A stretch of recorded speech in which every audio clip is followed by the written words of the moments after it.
Hello friends, and welcome back to my channel. If you saw my last video, you saw that I did a little Kroger haul. This is not what I went in for, but it's what I got.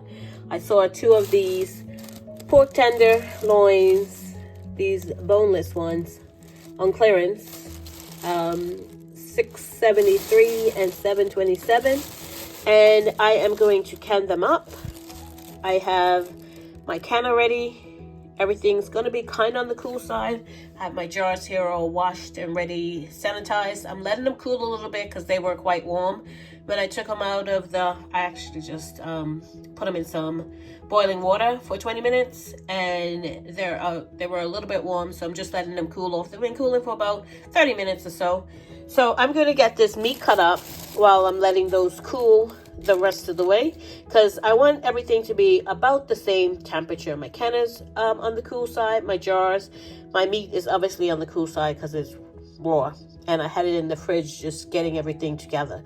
So I'm gonna get this cut up into the jars and into my canner. The actual reason why I went into Kroger's was to get a starter yogurt, because someone, I'm not gonna say who, because I don't know, one of the other people in this house ate the last. Well, it's the starter yogurt, and I asked them not to, but they didn't remember. They didn't think it was what it was. This time I'm going to actually label it do not eat. So I've got my starter, my powdered milk in here. Well, it's not powder anymore because I added water to it. And we're gonna getting my yogurt while I'm cutting this pork up. Okay, so each of the packages has 2 in them. So I do wash my meat. I even once tried to wash ground beef. Yeah, don't judge me. This is when I first got married. I tried to wash ground beef. Yes, I did. So I am going to wash my meat. I use a little bit. Sometimes I use vinegar. I'm using lemon juice today, which I majority of the time use. So I'm just going to let these soak for a few minutes, and then I'll wash them off really, really good. Any really fatty parts I'll cut off, and then I'll chop them up for the jars. Okay, so I chopped them up into like 1-inch thick pieces, and I have I call it my canning mix. It's a mixture of like sea salt, some pepper, onion powder, garlic powder, just a little mix that I put in my canning. I usually do it in chicken, pork, obviously, because I just put it in this pork. And I've got my jars pretty much filled up, and I have a whole, I don't know what that's called, section left that didn't fit in the jars, and I have these couple pieces, and I'm going to shove those into the jars, and I'm going to cook this for dinner tonight. Yeah, why not? So I'm just going to finish putting these few into the jar. Okay, so all of my jars are full. I've got my vinegar here for wiping off the rim. There's vinegar down in there. And I am going to debubble with my silicone spatula. Try to do this one-handed. And I don't know why I switched hands. Because it's on the other side. Really? Yeah. I'm going to get all these debubbled correctly before I break something. So many projects going on today. Time is going off all over the place. So I have my vinegar paper towel here, and I'm just going to wipe the rims, turning and wipe the rims. And I will do this twice, turning my paper, so you can see I'm turning my paper to a new area, and just wipe my rims. Wipe my rims. Okay, so I have all my rims wiped off and they're nice and clean. I am using my ForJars canning lids. I have them here. I'm using the white mouth ones. They are in warm water, and I'm going to get them on. I did put a little bit of vinegar in the water just to help cleanse them. So now I'm just going to take my lids, if I can get one out. Take my lids, on they go.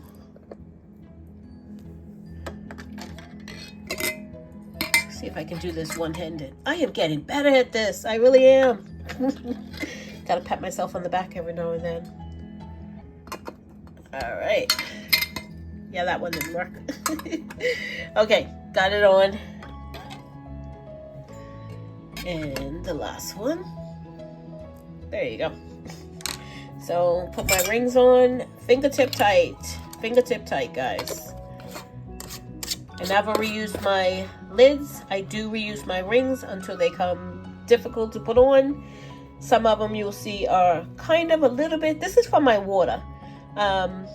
It's hard water. Even with my whole house water filter, yeah, we still have issues.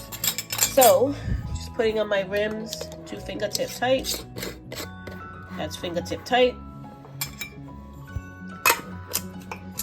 Kind of get this going. Okay, now we're ready to go into the canner. And this little bit of vinegar left over, I'm going to put in my canner just to counteract the hard water. Everyone's going in.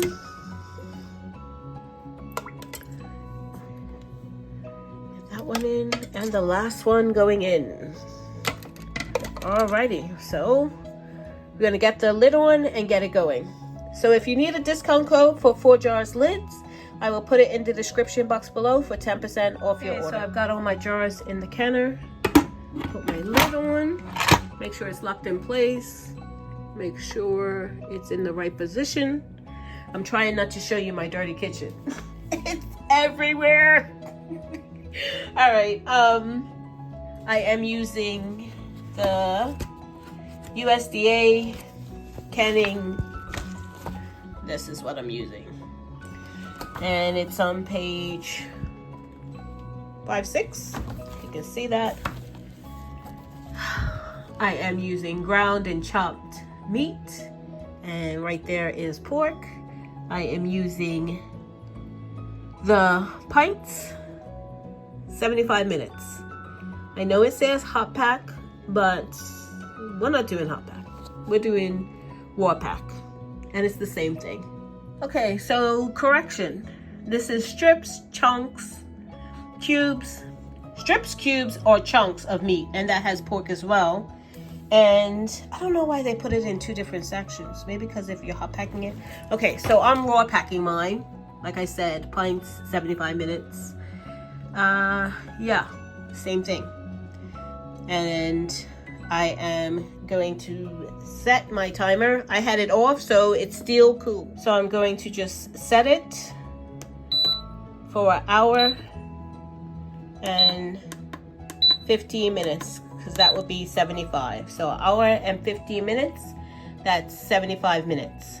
So I just, like those old commercials when I was a baby, I used to hear them at my grandma's house. Set it and forget it. I think it was like for rotisserie chicken or something. I don't know. I don't remember. Something it just clicks in my brain about set it and forget it. So yeah, I am just setting it and forgetting it. Moving on to the next project that I have going on today, which is a lot. Okay, so my pressure cooker just came down off of pressure and I was able to open it. I am going to just pop the lid off. You should really open it away from you, but I'm just propping it off. I'm not really opening. Just want to show you what I did with that other tenderloin. I just marinated it in some dressing and some seasonings, and I was going to put it on the grill, but it is raining. So, I don't know exactly how I'm going to cook this because I have my yogurt in the oven, and I don't want to disturb that. So yeah, I might still have to go out in the rain and put it on the barbecue. It's not really raining hard, it's just like drizzling. So hopefully it stops soon and I can put this on the barbecue. Okay, so I let my canner sit for about 5 minutes with the top jar, and then I took them out. I'm taking them out now as I speak, as you can see. And I'm going to let them cool right here on the counter overnight, and then tomorrow I will wash them up and label them. And this is what the canner looks like. It looks like I had a bit of siphoning. There's some oils or fats in that water there. So yeah, it happens. Even when I try not to tighten my rings too tightly, it happens. So here they are, the 4 jars of pork, and they'll be a nice addition to my canning shelf in my cold room and to our pantry. So that's what I put up today. Okay, so it's the next day. I have washed my jars. I have checked the seals, of course. All the seals have held. I do the fingertip test, what I call the fingertip test. Just hang it by my fingertips and just make sure the seal is good. I've washed them, I've dried them, I've labeled them, and now I'm going to put them into my cold room in the basement with all my other home canned items. So that is my little canning project for today. 3 cans of pork is going on my shelf to use in whatever meals we decide to use them in, tacos, casseroles, whatever. And I'm glad to have it, and I'm glad to have found that sale on pork tenderloins. And there they are, my 4 jars of pork on the shelf in my cold room, what I call my cold room, ready to use up. I got a lot of holes that I gotta be filling when I can, when I find deals. So we picked a couple of handfuls of raspberry this morning, and we will have it over our morning yogurt. And we do have yogurt this morning because I made a batch of yogurt last night. So we will be having these over our yogurt. Thank you so much for watching. If you haven't subscribed, please subscribe and click that notification bell to be notified when I upload videos. God bless, and remember, stay safe and keep prepping.